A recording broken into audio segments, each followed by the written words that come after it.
दीपक वोरा साहब, सबसे पहले मैं समझना चाहूंगा कि अमेरिका ने जो कुछ कहा है कि भाई गाजा पे कब्जा करने की बात इजराइल छोड़ दे, क्या ये अमेरिका का यू टर्न है? क्योंकि हमारे कुछ एक्सपर्ट हैं वो कह रहे हैं कि अमेरिका ने तब यू टर्न ले लिया, वो इजराइल के साथ नहीं है, मिडिल ईस्ट के देशों के साथ है, क्योंकि अरब देशों का उस पर दबाव है।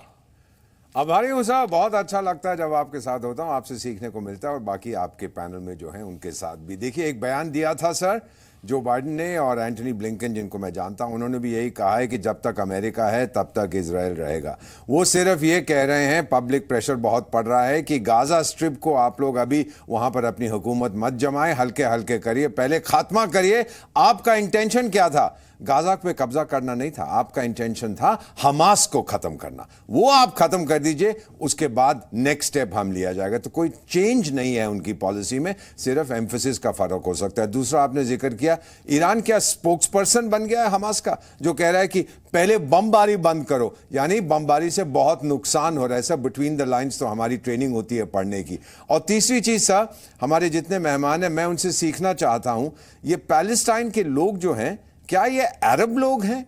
मेरा नहीं मानना है सर, मैं तो रह चुका हूं उस इलाके में। अरब लोग इनको अरब नहीं मानते। ज्यादा शोर मच रहा है नॉन अरब इस्लामिक कंट्रीज में। अरब इजिप्ट का बॉर्डर है वो नहीं खोल रहे हैं सर, 5 घंटे के लिए कुछ दवाइयां भेज देंगे, ये कर देंगे, कोई लेने को तैयार नहीं है। इनको ये जानते हैं कि बहुत पहले जॉर्डन में 40 साल पहले क्या हुआ था, 67 वॉर के बाद, एटसेट्रा एटसेट्रा। सो इस समय सिचुएशन ये है, इजराइल इज डिटर्मिन्ड कि हमास को खत्म कर देना है।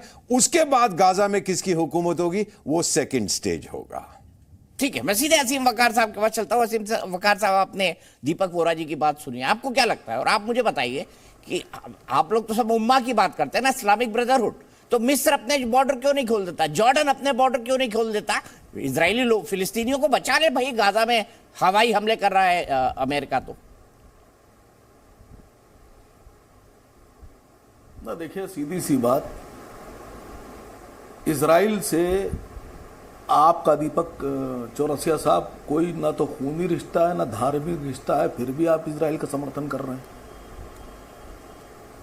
हैं। बोरा साहब का भी कोई ब्रदरहुड वाला रिश्ता नहीं है, ना तो वो इजरायली हिंदू हैं ना बोरा साहब ज्यूज हैं, फिर भी बोरा साहब इजराइल का समर्थन कर रहे हैं। देखिए, जो मुल्क होते हैं इनकी अपनी पॉलिसीज होती हैं, लेकिन ह्यूमैनिटेरियन ग्राउंड के ऊपर, जो मानवता की जो ग्राउंड होती है, उस पर अगर बात की जाए, मैं आपसे छोटी सी बात पूछ रहा हूँ। ये वार चल रही है फिलिस्तीन और इजराइल के बीच, ये पहली बार नहीं हुआ है, ये 1948 से लगातार चलती चली आ रही है। ये इससे पहले, अभी चलो हमास ने हमले किए, इससे पहले भी 7-8 महीने, साल भर, 2 साल पहले इजराइल लगातार गाजा में बम बरसाता रहता है, रॉकेट दागता रहता है, मस्जिद अक्सा पे फायरिंग करता रहता है। इजराइल ने अवैध कब्जा कर रखा है, ये आप भी जानते हैं, बोरा साहब भी जानते हैं। अच्छा, मुझे एक बात बताइए असीम वकार साहब, क्यों इसको आप लोग नहीं मानते हैं या नहीं कहते हैं, ये मुझे नहीं पता। मैं किसी के साथ नहीं हूं सर, मैं अपने दर्शकों के साथ हूं। मेरे सवाल का जवाब दीजिए। ये बताइए, यहूदी धर्म, जूश धर्म, यहूदी धर्म कितना पुराना है? असीम वकार साहब, कहीं पढ़ा है आपने यहूदी धर्म के बारे में, कितना पुराना है? सर ये धर्मों की बहस नहीं है। नहीं, इसी के आधार पर तो उम्मा हुआ ना सर, इस्लामिक ब्रदरहुड तो उसी से हुआ। अब देखिए, मिस्र भी बॉर्डर नहीं खोल रहा, जॉर्डन भी नहीं खोल रहा। अरे सुनिए, असीम वकार साहब, आपकी पार्टी की बात विदेश वाले भी नहीं सुन रहे, देश में तो सुन ही नहीं रहे भाई। इस्लामिक ब्रदरहुड के नाम पे खोल देना चाहिए ना उनको।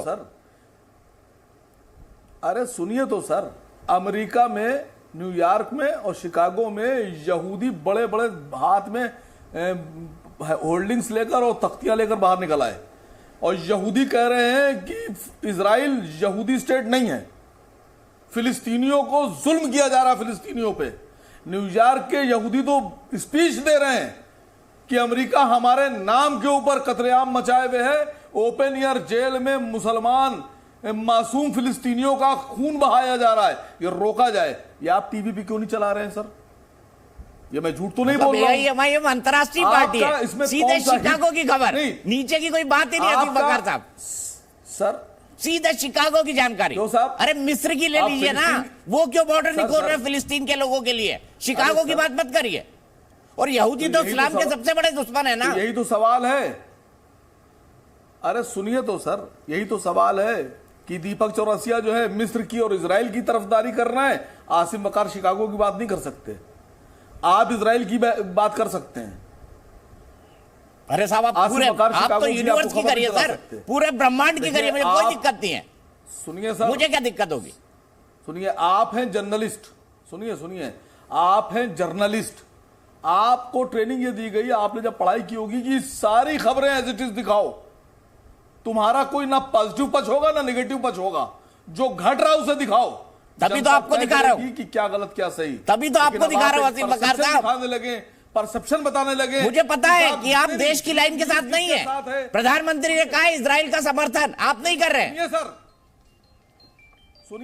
सुनिए सर, देश की जो सरकार है इसकी पार्टी है बीजेपी, और बीजेपी की जो लाइन है वो ये है कि बिल्किस बानो के बलात्कारी जो हैं वो संस्कारी ब्राह्मण हैं। बिल्किस बानो तो इजराइल से सीधे भारत आ गए आप। अभी शिकागो में थे, न्यूयॉर्क में थे, अब भारत आ गए, गुजरात में। दीपक चौरसिया साहब, आप बलात्कारियों के साथ खड़े हैं, आसिम वकार बिल्किस बानो के साथ खड़े हैं, तो क्या हम आपकी बात मान लेंगे? चलिए, डॉक्टर सुधांशु त्रिवेदी जी हमारे साथ जुड़ गए हैं। को संस्कारी ब्राह्मण कहेंगे? क्या आपने हमको अपने जैसा समझ रखा है?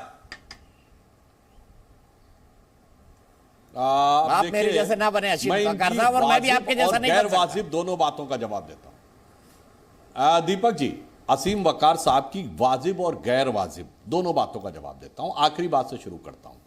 बिल्किस बानो के बलात्कारी 14 साल जेल में रहने के बाद बाहर आए, मगर यूपी में एक इमराना थी, वो तो मुसलमान थी, जिसके ससुर ने उसके साथ बलात्कार किया, और उसके बाद मौलवी ने फतवा दे दिया कि अब इसके बाद वो अपने ससुर की पत्नी और पति की मां हो गई, और उसके बाद वो इस्लाम के आलिम फाजिल बने रहे। वो मौलवी, अरे सुनिए जरा, गलत क्या कह रहे हैं, मौलवी और मुकर्रम बने रहेंगे। अरे क्या कार्रवाई की गई उसके खिलाफ? क्या मुस्लिम पर्सनल लॉ बोर्ड ने एक बयान दिया? समाजवादी पार्टी की सरकार ने एक कार्रवाई की। इसलिए मैं कह रहा हूं, मुस्लिम औरतों की मजलूमियत, आप देखिए, आप बोल रहे थे, मैं डिस्टर्ब नहीं कर रहा। असीम वकार साहब, बीच में नहीं प्लीज। मुस्लिम औरतों के, आप गलत बात बोल रहे हैं सर। जनाब, मुस्लिम, अरे जवाब देने का पूरा मौका दूंगा। असीम वकार जी, जवाब देने का पूरा मौका दूंगा। सुनिए, आपका जब टर्न आए बोलिएगा। मुस्लिम औरतों की मजलूमियत को भी सहूलियत के हिसाब, सहूलियत की सियासत के तराजू पे तौला जाता है। क्यों बताइए? मेहरम की परंपरा हमारी बीजेपी सरकार ने खत्म की ना। उससे पहले मां बेटी नहीं जा सकती थी हज पे, अब जा सकती हैं। परिवार की 4 महिलाएं जा सकती हैं।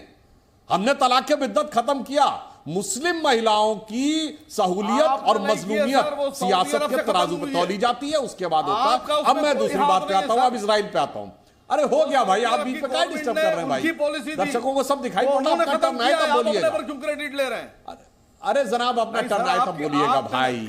अरे एक और असीम वकार साहब, ऐसा ना करिए, पूरा मौका दूंगा। असीम वकार साहब, आप इतने सज्जन आदमी हैं, ना करिए ऐसा, पूरा मौका दूंगा आपको।